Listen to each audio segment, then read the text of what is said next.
I'm in my home city, Boston, Massachusetts, and every time I come here, I cannot help but think about something that's quite morbid, which is suicidality.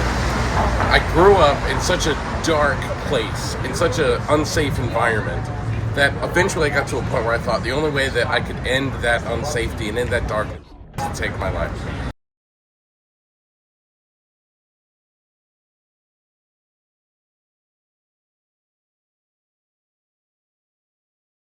And I can remember driving up and down this street. This is a very popular street in Boston called Beacon Street. Right across the street, Beacon Street is Boston Common, which is a very common place. And I would drive by here in the car with my dad as a kid and see the legendary Cheers bar where they based the TV show off of.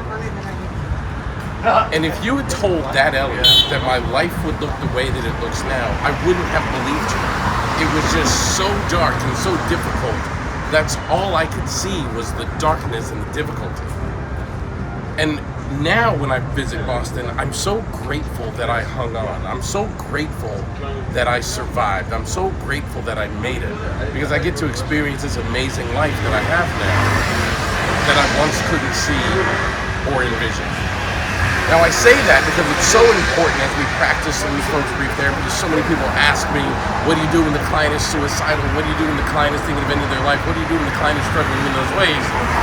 I think Solution Focused Brief Therapy is more designed for that than any other approach, because we're overtly talking about a future wherein the client's problem is not present. We're talking about a future where the desired outcome is happening. We're talking about a future where they're living a life that is very different than their current one.